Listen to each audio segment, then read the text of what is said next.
The French forces, after being defeated in battle to the northeast of the city of Westouge in 1811, retreated along their supply lines to Oakwell, where they called upon more men and resupplied to their battered army. The British and Allied forces pursued slowly due to the worsening weather, but finally took up positions to the southwest of Oakwell. A reserve British Highland Brigade was allocated to the Allied army and rushed to the front lines to take part in the final cleansing of the region of French influence. Battle commenced on a cold, rainy day in December, with the British and Allied forces going on the offensive. The day before the battle, intense rain fell upon the opposing forces. This had a serious impact on the men and supplies, with powder becoming damp or ruined, and the visibility likely to hamper the battle as the various rain squalls made their way throughout the battlefield. The wet weather conditions reduced all musket fire to 6 inches and cannon fire to 18. With this limiting factor of the weather, the French took up positions inside Oakwell, with 2 infantry brigades anchoring their flanks. The French cavalry were placed on the right of Oakwell to support either Solomon's or Matt's brigade as required. The British and Allied forces deployed in their tried and tested formation, with Steve's British on the left and the Allied cavalry to his right. Scott was in the centre with the Grand Battery facing Oakwell, with the weaker combined Portuguese and Spanish brigade on their right flank. The Highland Brigade was kept in reserve to exploit any opportunities as required. With the wet weather and limited visibility playing on the minds of the Allied commanders, they took the decision to be aggressive. Bayonet work was in order, and they pushed forward across the entire front towards the French. Fortunately, the deluge the night before had turned the fields to mud, and progress was slow. Luckily for the exposed British forces, the French had also had damp powder and precious few cannons left after their disastrous campaign of the year, and the British were left unmolested as they advanced slowly across the field. The only French response was to push forward the Young Guard and the light infantry of James's brigade into the woods to contest it against the Portuguese Caçadores. A horse artillery unit advanced forward, but the mud took no sides in this battle and affected all equally. The British kept on advancing until their cannons were able to unlimber and engage the French adversaries. The horse artillery battery on the left and the Spanish gunners on the right bringing their guns to bear on the waiting French. This caused some reaction from the French, who retreated the Young Guard back into the safety of Oakwell, but decided to be aggressive and charge at the Portuguese-Spanish brigade, thinking that this would be an easy victory for them. Their initial charge failed, but calling upon reinforcements, they managed to get 2 units to engage both a Spanish and a Portuguese line regiment, which surprisingly did very well. The Spanish defeated their opponents in detail, forcing the French to break, but due to their wavering rule, they also had to retire after combat to a place of safety behind the Portuguese dragoons. On the left of the brigade, the Portuguese fought the French column to a standstill, a surprising result all around. In the centre, the French Lancer Regiment tried its luck against the regiment of the King's German Legion Dragoons, and whilst they were successful in breaking the KGL, they became a spent force and had to retire to the rear to reorganise. Due to the aggressiveness of the French, they had left a key building of Oakwell unoccupied, and this was seized upon by Scott's brigade. The Royal Irish tried to enter the building, but were beaten to it by the riflemen of the 60th Regiment.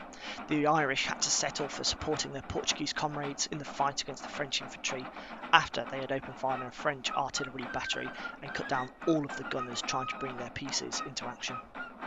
On the British left, Steve's KGL cavalry charged the Old Guard, forcing them into square, with the 52nd Oxfordshire Regiment coming up to support and open fire on the Guard. This combined arms force would pin down the Old Guard for the entire battle, mitigating this very potent unit from the French forces.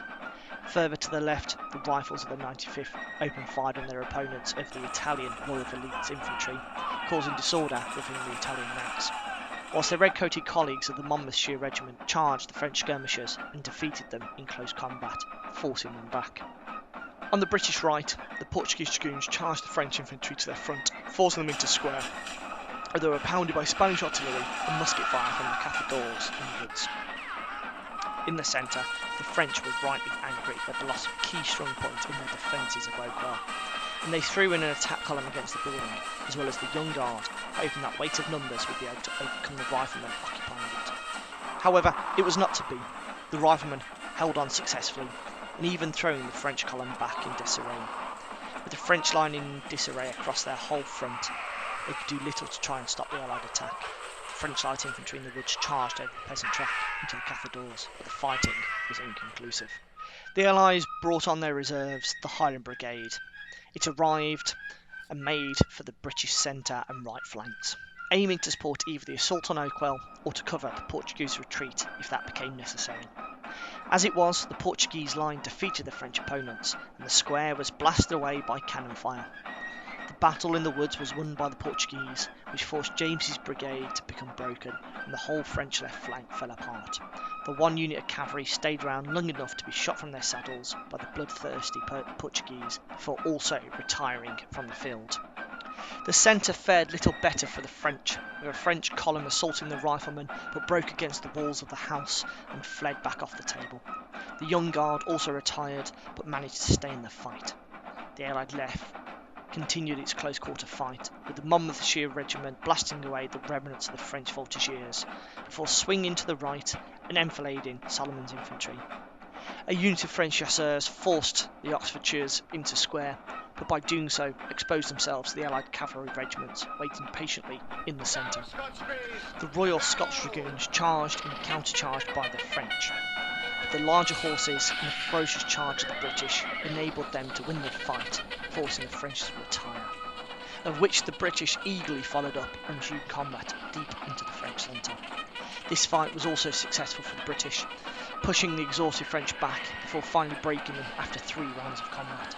The British, now deep in French lines, exhausted and forced to retire back towards their own lines. The French were now in a precarious position. One brigade had broken, and the cavalry brigade hanging on by the slimmest of threads.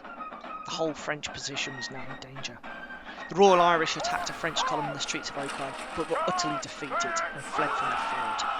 The Highland Brigade was ordered to advance on into Oakwell, where a bitter fight erupted after the Cameron Highlanders charged in from the right into the flank of a French infantry unit, shattering them and continuing into another one stationed behind. This fight was a draw, but the Scots had exhausted themselves and couldn't continue any further. The charge by the Scots was the last major event of the battle, with night coming early in winter. Once the scores had been tallied up, the Allies claimed 30 victory points to the French 15, a major victory for the Allies. The Allied forces had successfully, and with minimal losses, finally cleansed the region of Westouge of French influence. This is the final battle in the campaign for Westouge. The campaign rules that we used are freely available, just message me if you'd like a copy. Other battles of this campaign are available, please see the links at the end of the video. And this has been The Fighting Sailor. Please like, comment and subscribe for more wargaming content. I wish you farewell and following seas.